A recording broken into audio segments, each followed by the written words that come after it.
Derek Jones Jr. You're tuning in to bFb. This is Dwight Powell. You're tuned in to bFb. Omax, and you tune in to bFb.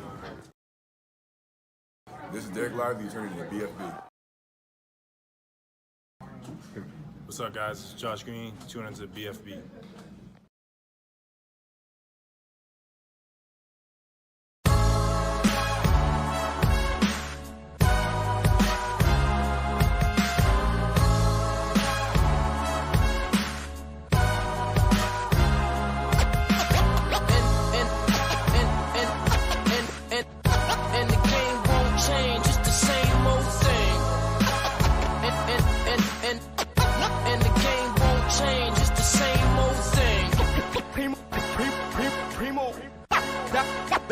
Dynamic duo.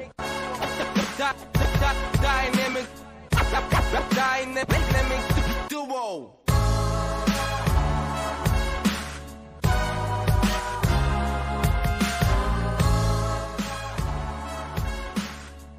Please forgive us for our tardiness, but it's because of the traffic here in Dallas. Too many people moving here to Dallas. This is why we're late right now. Too many of you people here. Hopefully we'll be the other ones tonight. Hopefully Mavs won't be late tonight on the court. And it's early ass game, that too. But yeah, yeah, traffic also.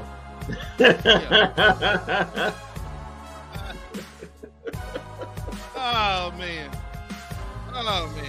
it's crazy out there right now. Early game just to catch a hot hell. No, don't do that. Don't do that. Tuesday night. You're not catching no hot hell. Hot hell Tuesday night. No hot hell. Woo! Even though, Pierre says he is in the building with a Kyrie jersey on. He is in Cleveland at the game. Yeah, you might want to switch that to Donovan Mitchell by the end of the fourth quarter, man. Nah, come on, Kendrick, don't do that. Go ahead and go to the Cavs gift shop right now. Tell you go right now and get your Donovan Mitchell shirt. Pierre says this is his Super Bowl. Pierre says this is his Super Bowl right now. Woo! This is his Super Bowl, boy. Pierre, you done hit rock bottom. This your Super Bowl. Yeah, man, in Cleveland? Somebody Cleveland? Come on, wow, man. Let's get in where you feel. Only good thing came out of Cleveland is my daughter and LeBron James. That's it. Well, actually, LeBron came out of Akron, so he technically didn't come out of Cleveland. Actually, my daughter came out of Dallas. She came out of Dallas, but she. Well, then nothing good came out of Cleveland. Oh yeah. Well, hey, Bosh, don't think that's Rock and Roll Hall of Fame over there in Cleveland, right? Yeah, The Hall of Fame? Yeah. Nobody cares about that shit. Moving on. Anyway. Let's go. All right, man. Well, do you want to read your summary first? Oh yeah, man. Let's go ahead and meet. I had to come up with this fast. The Cleveland Cavaliers host our Dallas Mavericks in a cross-conference matchup on tonight. Cleveland 37-19 overall and a 19-10 record at home, while the Mavs 33-24 with a 15-11 record on the road. The Cavs have won the last 3 meetings, including a 113-110 late December victory, a gutless performance by our Dallas Mavericks, which Luka and Kyrie both played in, where the Mavericks was up 20 in the first quarter and then ended up losing the game to a team that didn't have 4 of its 5 starters. Can the Mavs rebounded what my compadre, my partner in crime, Walt Chisholm, says is a redemption game. I don't know if it's for this game or the last gutless loss the Mavs had, which was on Sunday. We'll find out. It is a shot at redemption tonight is what it is. Exactly what it is, Kendrick. Is it? Vosh, what's your temperature on tonight's game? We were talking about it. Can you guys hear me? Yeah, we got you. Yeah. Well, we were talking about it in the group chat just now that our guy EA says that Kyrie's going to go for 40. I predicted he might go for a triple double, just because his energy is always up whenever he plays his former teams. Just like when we saw in New Jersey, he balled out, got him a dunk and everything else. So yeah, I think that Kyrie will the Mavericks tonight. It's not really a must win. It's just a must stay healthy game, and of course you need a win to keep up with the teams in the West. So yeah, I think the Mavs will do okay tonight. Well, I feel Dallas could win. well, Who guarding Mitchell tonight? it ain't That done was to a question Exum. for you, Walt. It ain't done to Exum because he's out again. Damn it! I thought he was coming back. Well, apparently they didn't rule, so it may What be the hell? looking. Did he have a setback or something? It may be, I don't know, maybe a setback or something because all arrows pointed to him. This was the game, so we'll see, man. We'll see. Maybe Toronto. He'll come back and get his feet wet. Oh, they don't want no Toronto. They actually beat the team that whooped your ass on Sunday. But anyway.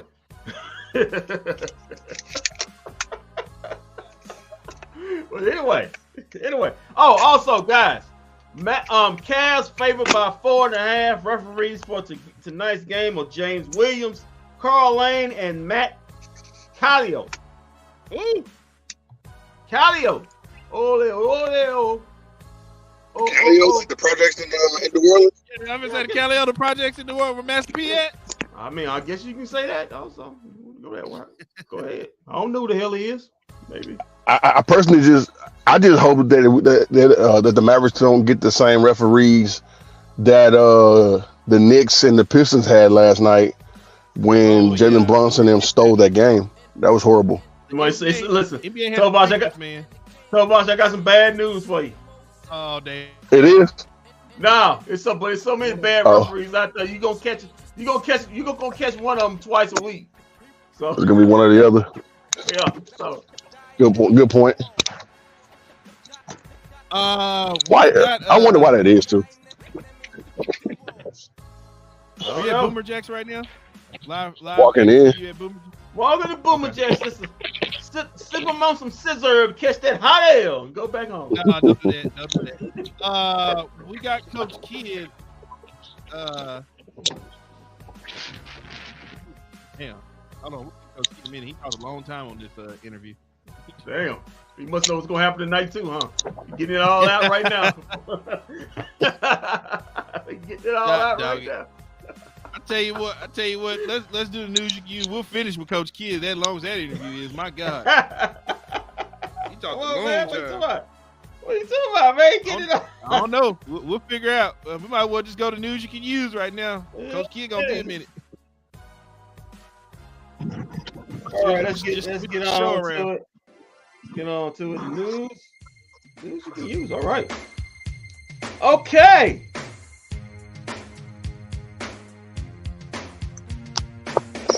All right. As Tobias already said, the NBA apologized for the stupidity, buffoonery that went on last night in the Detroit Pistons New York Knicks game where Monty Williams was irate and said, I had enough. I mean, what do you want us to do? Lose 80 games today? 80 games this season? But anyway, enough about that, Luke. They already on track to.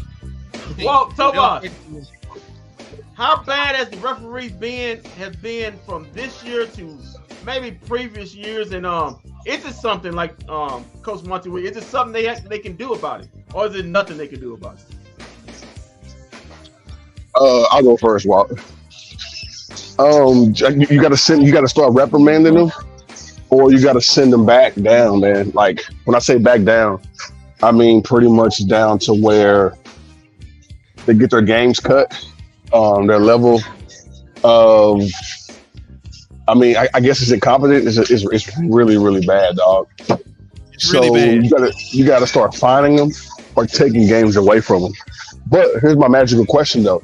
Don't the referees have a union in the NBA just like they do in all the other sports? Because if that's the case and the referees have a union, then they can also fight back just like how umps in Major League Baseball do. And if you're the NBA at that point, then you're kind of up shit's creek when it comes to bad officiating. I agree with Vosh. It's getting out of hand, though, the refereeing. But this isn't just in the NBA. It's across all sports, bro. Even in the NFL, they fucking up too when it comes to refereeing. So this ain't All sports. It's like that. It's like that. I mean, but baseball is just as bad too. I mean, look at Angel Hernandez. I mean, that dude is one of the worst umps in all of sports, dude. And like, he continues to have a job. So, I mean, if that's the case, and then the union steps up, I mean, there's not really nothing you can do. Your hands are straight tied. Sounds like another guy we know, right? Kendrick, go by the name of Tony. Got no love for the brothers. Yeah, no, if you don't believe him, ask Spencer Dinwiddie. He'll tell you a lot about Tony. What he call him again? What he call him again? Yeah, we won't repeat that.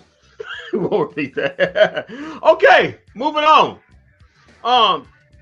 Domantas Sabonis is on a very exclusive list. He's one of 10 to have 40 straight double. Active, and he's active streak right now. The others are Kevin Love at 53. In 2011, Moses Malone had 44 and 83. Also, Moses Malone had 50 and 79. Elvin Hayes had 55 and 74. Kareem Abdul-Jabbar had 51 and 73. Elvin Hayes also had 60 and 69. Wilt Chamberlain had 66 and 68. Jerry Lucas had 46 and Jerry Lucas had 46 and 68. And Wilt Chamberlain had 81 and 67. Well, Tobias, is Sabonis being slept on as one of the premier bigs in the league today? Yeah, he got exposed in the playoffs. He got exposed in the playoffs for only being a one-handed what's the name though? One-handed player. All he had was his left hand, I believe. He couldn't go right or something like that. He got exposed for it. His game is very unique though. I like the way he plays in the regular season. But if you keep him on a team where they have maybe one or two young guys, then he's not gonna develop. I would hate to see him in a Lakers uniform. I would hate to see him in a Suns uniform. You don't want that either. But stay where you are. He is exactly what the Mavericks wanted Dwight Powell to be. Yeah, he's leaps and bounds ahead of Dwight Powell. So yeah, I totally agree with that. I'm hoping Dwight Powell would turn out to be. Yeah, Dwight Powell will learn to just play basketball and pretty much have movement like this dude. Because whenever the Mavs play them, he cooks them. Back in the past when the Dwight Powers were actually starting games, Sabonis was cooking them, bro. Before he tore his Achilles, the Dwight Powell was actually an all right basketball player. He was, and which sometimes that's all you need for a career ender or for your confidence to be completely shot. So I do feel sorry for him with that, but yeah, bro. RIP to Dwight Powell's old game, but Sabonis, I'm not really down on him. But I think Sabonis is a very underrated player. Everybody has to work on their defense at some point, but Sabonis, I'll take him on my team. I would love him. Oh God, technical difficulty. This Bally sucks. Jesus Christ, Bally sucks. My God, what terrible. All right. You gotta buy it, bro. You gotta buy the package. I got the back. No, they keep talking. I just see something come across my screen talking about technical difficulties from Bally. Yeah, it came across mine too. All right. I don't see any issues. I'm watching it on the big screen. On both our screens. God, this app is so disgusting. Oh, I can't wait till they get rid of it. There it is, right there, big on TV. There's the Mavericks. Can't get it off here. All right, one more. Don't do that. One more. Wemby is per Kevin O'Connor. Wemby is going to go down as the greatest defensive player in the history of basketball. If he stays healthy, he's already arguably the best in the league right now. You guys agree with Kevin O'Connor that he's the best defensive player in basketball right now, or could be the best ever? Hey, Sam Harris, this is our last year with Bally, and then we done with it. Don't worry about it. We'll move on to the Amazon timeline. with the Mavericks? Go ahead, Bob. No, I don't think that Wimby is. Hell no. Like, bro, I do love his game. His game is unique. And people say, oh, well, he's overhyped or whatever. I just see that like Greg Popovich, and I said this at the beginning of the season when they went 0-1. I said that the Spurs will tank this season and maybe even next season with him because they need to surround this guy with weapons. As far as being a defensive player, yeah, he can be a defensive player. He can protect the rim and do all that. But the greatest ever? Hell no, bro. Hakeem Olajuwon has a lot to say to that. Mutombo has a lot to say to that. Joe Dumars has a lot to say to that. Anybody that protects the rim like that, bro, yeah. Tyson Chandler has a lot to say to that. So, yeah, no, I disagree. Big time. I really disagree on that one. I do. And that is the Good and one, Luka. the news you can use around the association. Man, we got a lot of people tuning in for it to be just for the Mavs game to be on right now. Yeah, man. But y'all must ain't got nothing to do. Y'all guys watching the game. No, Y'all guys must ain't got nothing to do on Tuesday. Hey, People are saying, hell, y'all ain't either. Y'all doing this show, so. I mean, look at that. I'm multitasking. I'm at a bar watching the game. So, yeah, I mean, you can do more than one. I'm pretty sure the people love the fact that you are doing that right now. It gives them an outside view of what's going on in the world. Come join me. Cheers to you guys watching us and the game. Let me tell you something. Let me tell you something. Boomer Jackson's getting free publicity off of us. Let me tell you something. If I'm South Beach, I wouldn't be on this show. Somebody says retirement is a great thing. God dog it. God dog it. Oh man, I bet it is. Oh, that's Pop. That's Pops who said that. Oh. Okay. All right. Vosh, I know you about to get into the game, but I'm about to play this very long Jason Kidd press conference. It's about 9 minutes, so if you were to hop off, I'd understand. Yeah, are we still continuing after that? Yeah, we'll listen to what Coach got to say and then go over it. Okay, yeah. I'll hang on.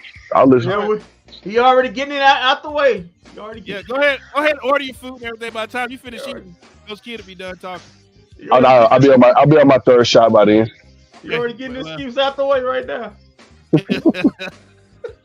God dog it. That joker it's a 3. 19 seconds. That's a 3 for The Cleveland. hell can he be standing? 9 minutes. Yeah, get that lost on out the way. All right, here go, Coach.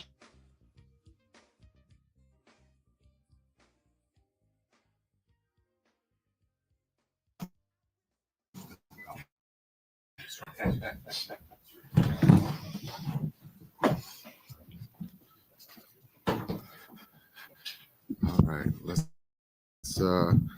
medical Exum is out. Everyone else is available.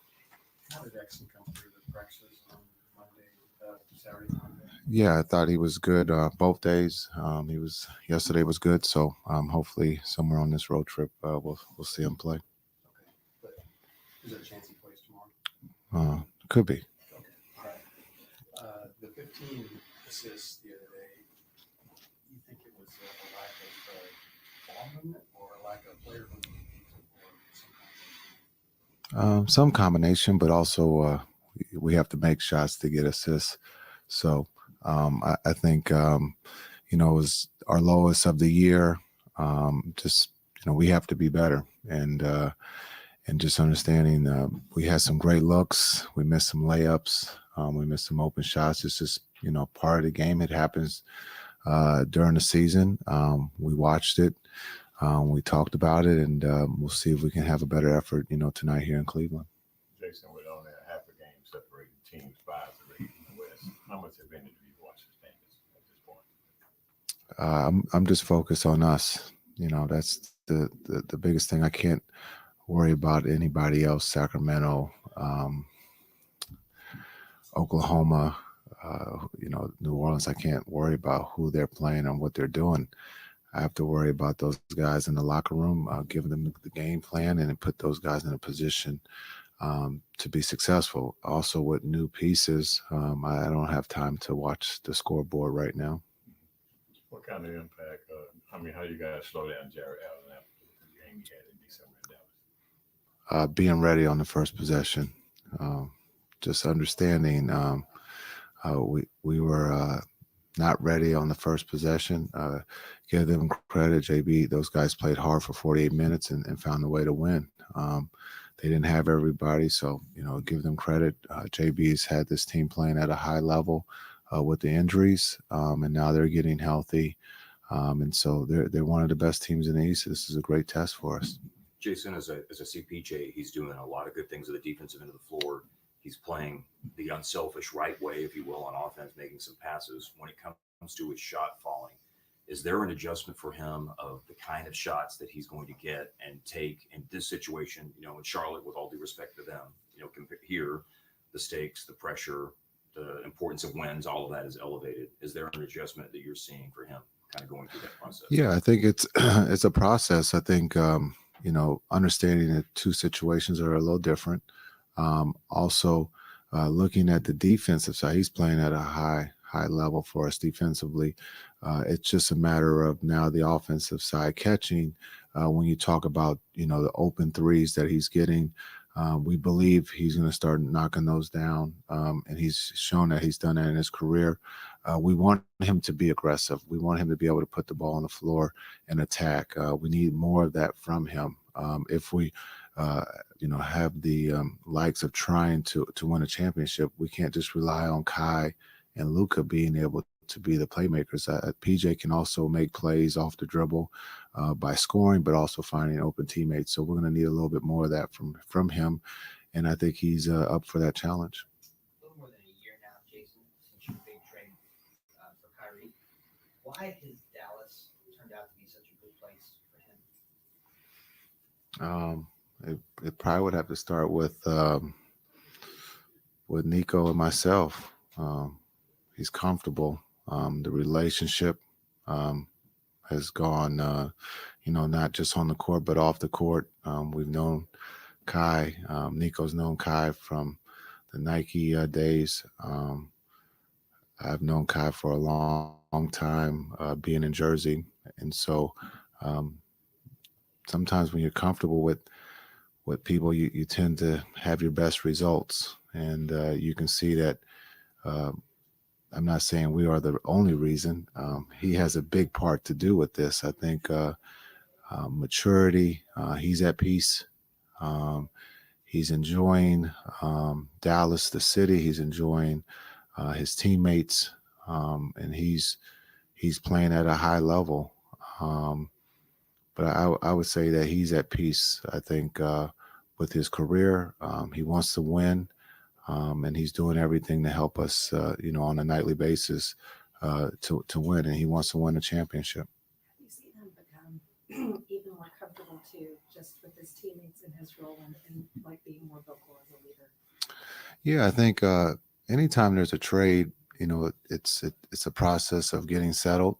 A lot of times it is on the court, but sometimes it's off the court that you have to find a home. You don't want to live in a hotel for remaining of the season. But I think when you look at just the comfort level, it's just something that sometimes it takes time.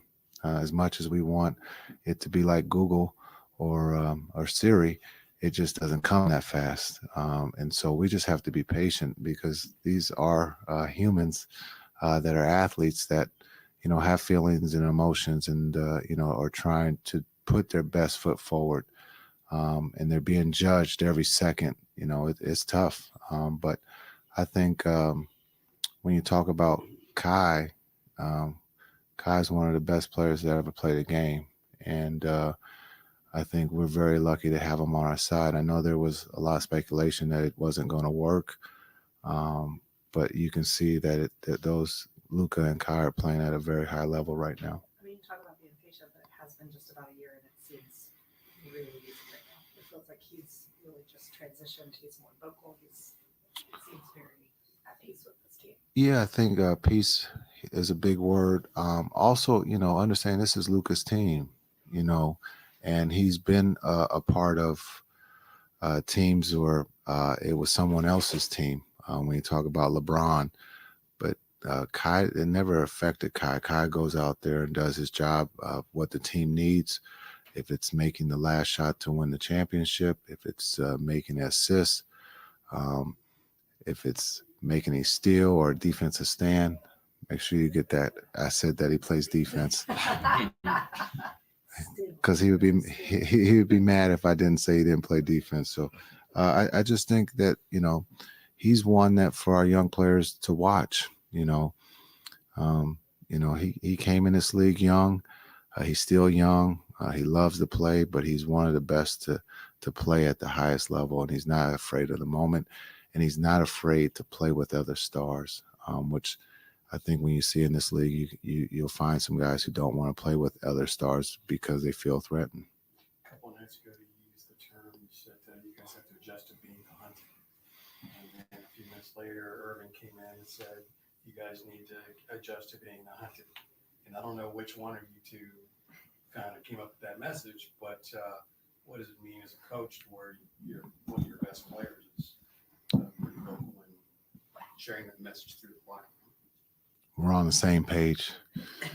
No, it's very true. I don't know the last time a team when we talk about Dallas has always been the hunter and not hunted, and so it's a big thing because every night no matter what team you're playing, they're coming to win a possession, and so to win a championship, to have that mindset, you have to adjust your way of thought of you are now, being hunted. You believe you're one of the best in the league, so you have to act that way. You can't just, turn it on.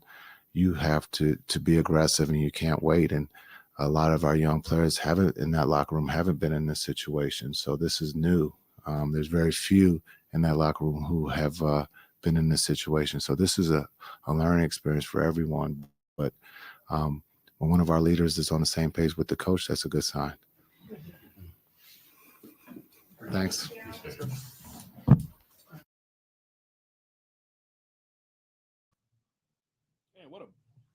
What a blabbermouth coach was tonight. Yeah, a lot to say, but yeah, man. I agree with what he said. Okay, I agree. Go ahead, get it. I agree with what he said. Because Kyrie said it in the post game, the last in Indiana. The mindset has to be different. You can't. Well, we're the Mavericks. We won 7 in a row. Everybody's talking about us. We're the toast of the other league now. People saying we're contenders, and when other teams hear that, they're gonna get your best shot. Case in point, what happened? Like I said last night. Now I'm not saying that Toronto. That happens.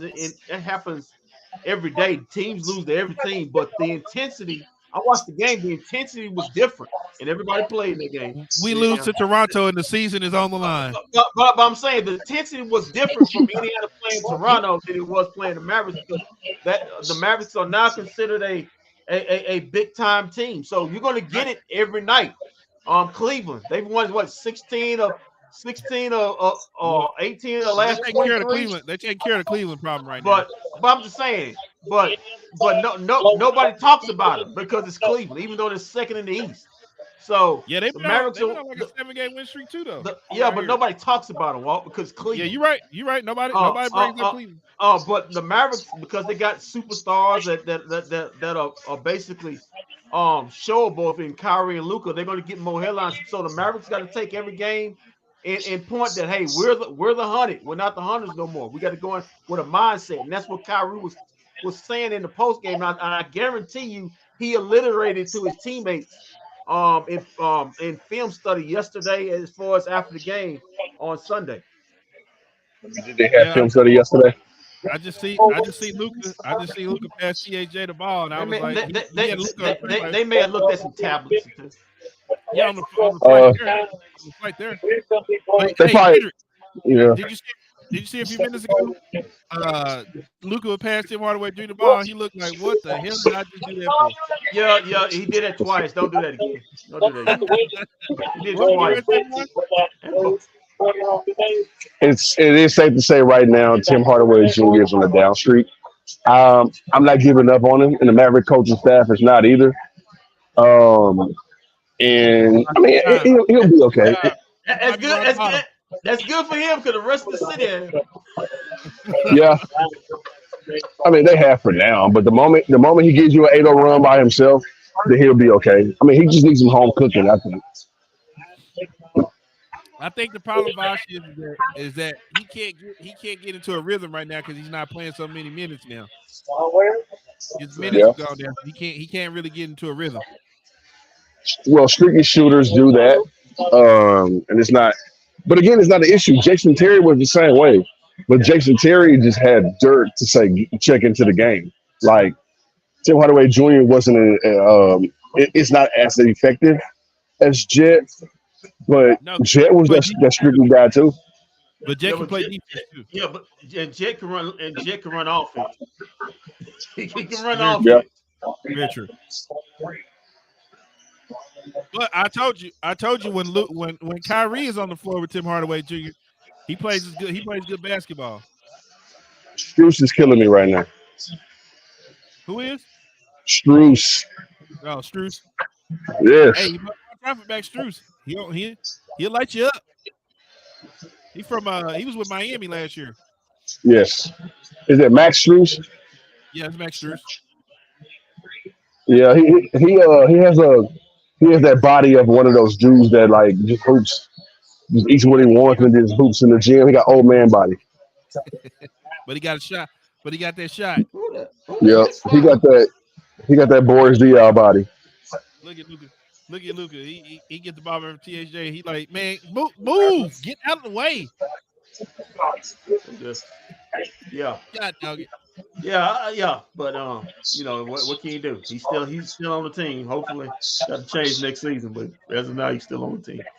Anyway, the Cleveland Cavaliers are now on a 6-0 run since coming out of the timeout. 2 threes.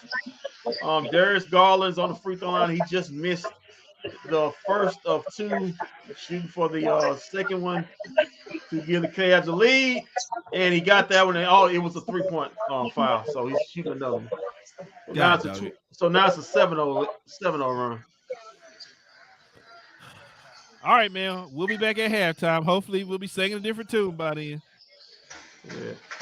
We should be okay. But again, I say look out for the Kyrie triple double alert. It's coming.